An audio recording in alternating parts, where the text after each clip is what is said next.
À l'EPSM Lille Métropole, une vingtaine d'équipes mobiles œuvrent sur les territoires. L'une d'entre elles, l'EMSIAD, l'équipe mobile de soins intensifs à domicile, propose un accompagnement où l'usager devient le propre acteur de ses soins. Ce dispositif vient en soutien à ce qui existe déjà, lorsque les consultations en centre médico-psychologique ne peuvent répondre à l'urgence ou lorsqu'au contraire, l'hospitalisation n'est pas une solution. Les professionnels de cette équipe et les usagers de ce dispositif témoignent de leurs expériences. Au niveau du centre médico-psychologique, on se rend compte quand on rencontre les personnes en grande souffrance que ce n'est pas assez intensif. D'un autre côté, au niveau de l'hôpital, il y a des mesures de surveillance constantes, il n'y a plus d'autonomie de la personne, alors que dans bien des cas, les personnes ils sont conscients de leurs troubles et ils n'ont pas besoin d'être surveillés constamment, ni qu'on empiète leur autonomie.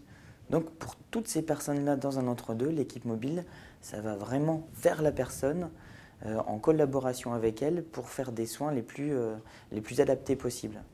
Quand on rencontre le patient, on met en place ce qu'on appelle un contrat de soins, qui a une durée de 15 jours. Après, selon l'état du patient, il peut être prolongé ou peut se terminer avant. Donc c'est pour des personnes qui ont besoin de soins intensifs. Alors ça peut être des troubles de l'humeur, des gens qui ont des idées vraiment très noires, des traumatismes aigus, des stress aigus. On remonte plus vite avec l'équipe mobile que quand on est hospitalisé ou qu'on est avec le centre Erasme, puisqu'on a un suivi vraiment tous les jours, donc on remonte plus vite la pente. On est vraiment suivi de près. On voit qu'on fait attention à nous et que là, on a envie de remonter parce qu'il y a quelqu'un qui nous soutient.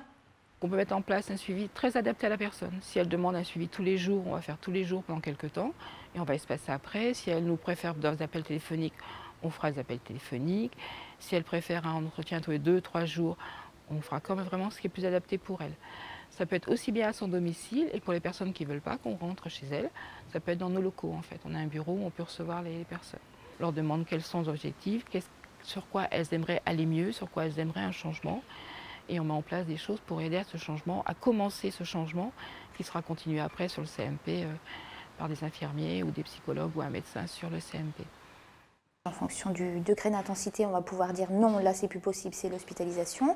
Ou il y a un degré moins élevé où on va dire si on le prend en charge de façon régulière, que la famille est soutenante et qu'on vient apporter un soutien supplémentaire, on va pouvoir éviter l'hospitalisation.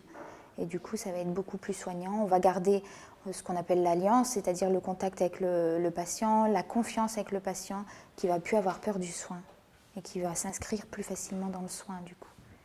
Pendant 10-12 jours, je suis venue tous les jours. Tous les jours, j'ai eu mes rendez-vous et j'en avais besoin, que c'était même la semaine ou le week-end, je venais tous les jours.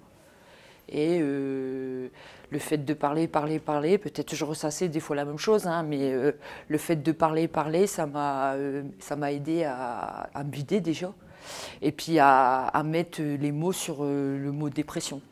Quand les personnes sonnent à la porte des soins et qu'on leur propose l'équipe mobile, ce n'est pas une fin en soi et c'est que le début.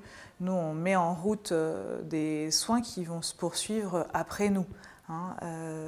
Les personnes finissent une période d'accompagnement avec notre équipe en ayant au minimum un rendez-vous médical au centre Erasme, au CMP du secteur.